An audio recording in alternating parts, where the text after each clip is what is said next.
Hello and welcome to our next episode. Going to be going over specific characters. So this character is going to be the Quartal Tinkerer, and let's read about it. Because of their diminutive size, the Quartal feel they have a lot to prove.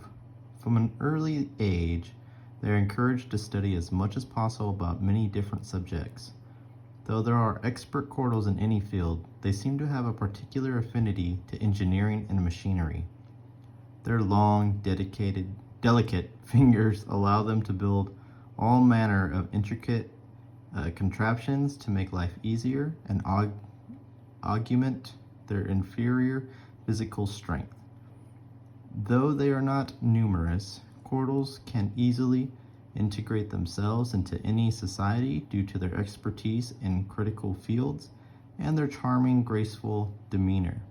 Only a fool would shun a Quartal offer to help.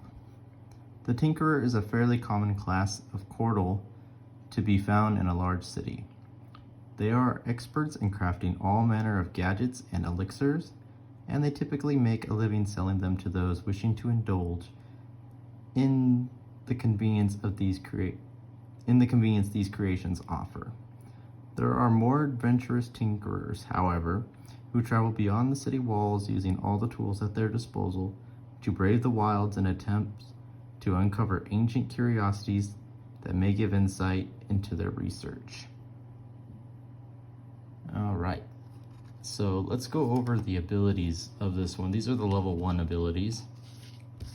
So these are the first ones that they'll be using.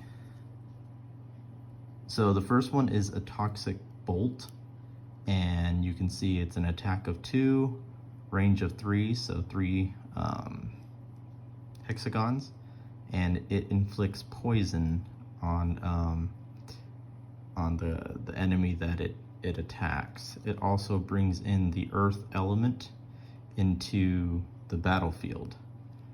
If you use the bottom, its attack is 5, range 2, and also gives you 2 experience. The Ink Bomb. The Ink Bomb is an attack 4 with range 3. You get 1 experience for each enemy targeted. So you see how it targets into 3. If you have 3 in those spots, you get 1 experience for each. Also brings in the dark element to the battlefield. If you use the bottom, you get a move times 4. The Proximity Mine.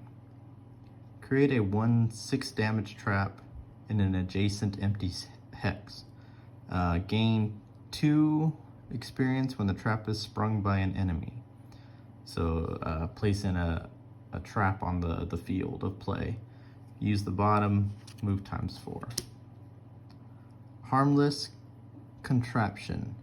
So you summon a decoy. So your decoy is not controlled by, it's not something that you control. It's controlled by automatic moves, and so it has 6 hit points, 2 movement, but it has no attack whatsoever. So this is purely just to summon something to go die. Or for the enemies to target as opposed to targeting you, and you get 2 experience for using it. And the summon doesn't go away until it's killed, so just heads up on that. If you use the bottom, you heal 2 hit points, and a range of 3 if you want to use your heal on another character, a teammate. Flamethrower, attack 3. It also wounds the enemy and brings the fire element into the field of battle. And bringing the element just allows you to use different abilities that require elements, but I don't think any level 1s actually require an ability to use it, but this is later on.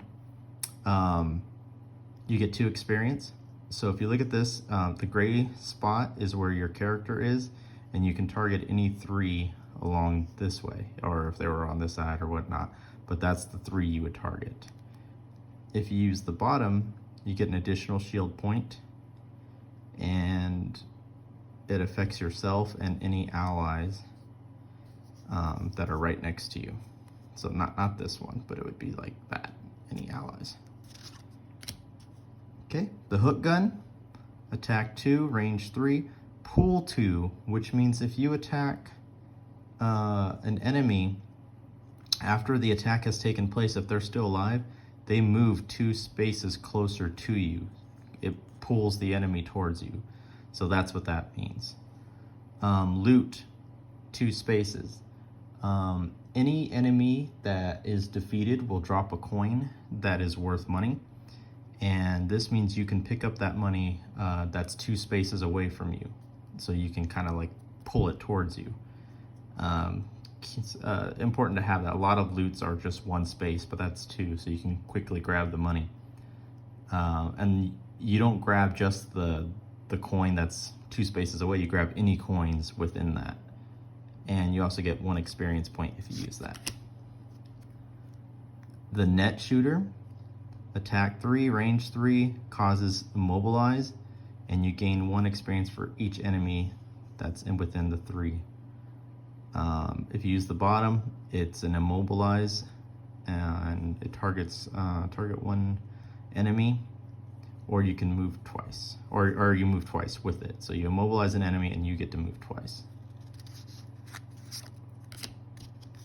Tinkerer's got a lot of level 1 abilities. Stun shot, attack 1, range 3, causes stun.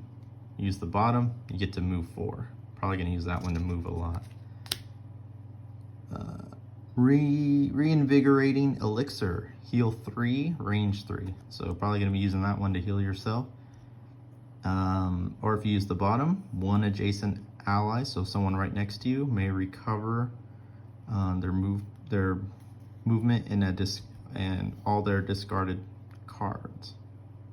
What? May recover all their discarded. Oh, so you recover their cards. Okay, cool. And 2 experience.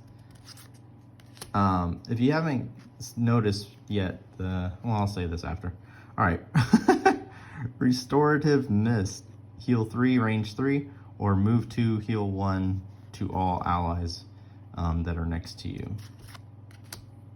Energizing Tonic, heal 5, range 2, experience 2, move 6, and then experience 1.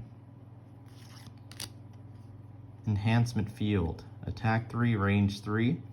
You and all adjacent allies add 1+1 attack to all your attacks in this round. So, key thing to have. What I was gonna say is, if you haven't noticed, our Tinkerer is kind of a healer, so he gets a lot of movement and has a lot of gets a lot of experience based on healing. So he's gonna be running around the field healing people that need to be healed, especially with characters that have like 6 hit points or 7 hit points. It's going to be needed to have someone that can really heal the party. So that is our Tinkerer. Hopefully you enjoyed that. This kind of tells you what to do at the start of each round. Play 2 cards or long rest, and then just goes down what happens. But like I said, that is our Tinkerer. Hopefully that explains it. And I'll get the next character in the next video.